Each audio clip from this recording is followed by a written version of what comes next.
I'm Ryan Panagos, aka Agent M, and I'm so excited to be sitting here with VFX supervisor of Marvel Studios, Avengers Endgame, Dan DeLue. How you doing, Dan? Doing great. So there's so much to talk about in this film. You worked 3 years on it. Let's just dive right into some stuff. You ready? Yep, let's go. You know, I think about this big battle.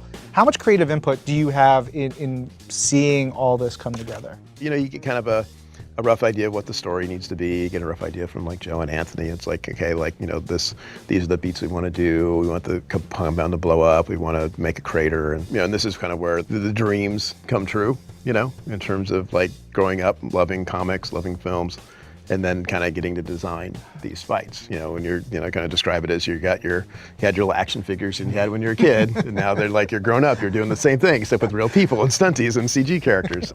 And you kind of sit down and start brainstorming. It's like, well, what has to happen? You know, and it's like, you know, Cap's going to pick up Mjolnir. He's going to pick up the hammer one way or another. The last thing I do, he's picking up that hammer. Assemble. So you get to the moment where the portals start opening up. Mm-hmm. How many layers are going on in a shot like that? It's pretty, I mean, astronomical is kind of an easy way to describe it. We had our big days where we had everybody there. You know, you kind of see it in the big kind of masters, and when Cap says assemble, everybody's standing there, and, you know, when we had all the actors on set. And then depending on who we had, it's kind of dictated what would be CG and what wouldn't be. We had like a dirt floor. We had some wreckage and rubble, you know, and some of that we would replace depending on if it, you know, made it easier to light the shot or the composition would get better. But when you get into the portals opening up, you've got, you know, everybody on this side of the portals, you know, with the CG crater, CG fire, CG smoke, CG atmosphere, CG embers, CG dust, CG, you know, ash floating around. And then you've got the portals themselves, which they're their own effect simulation, complex effect simulation. And then you've got all the digis walking out. We just didn't want to make it feel like they're coming, you know, from kind of this flat space where you see the portal. You wanted it to feel like it's a dimensional space. You know, with Marvel 2, it is the shared universe.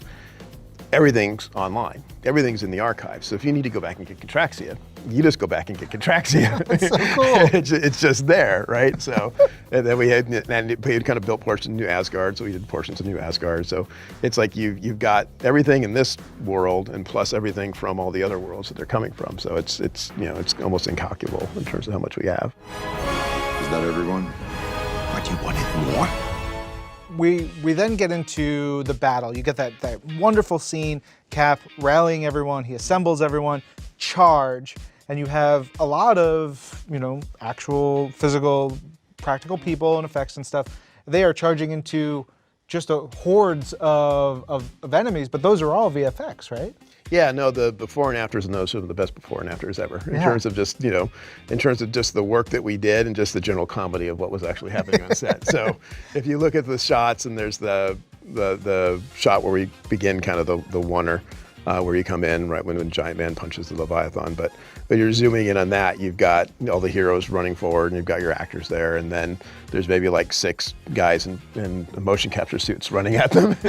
Again, just to kind of let all the actors know generally where the eye line is for the approaching aliens. But yeah, those Thanos' army was kind of weak in that version of the show. He just came with 6. Yeah. Oh no.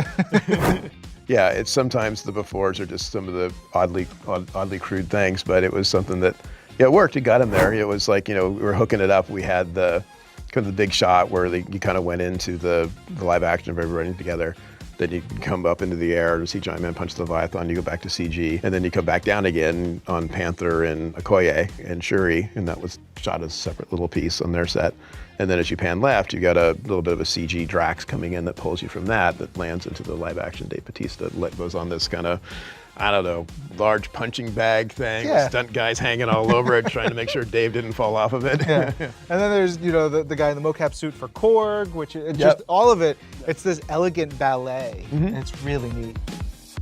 All right, last but not least, we have to talk about one of the moments that made crowds roar, that gives you all the biggest feels. It's when we see all the women of Marvel come together, they're on the battlefield. How much of that was filmed practically? How much was added in? And how do you bring that all together?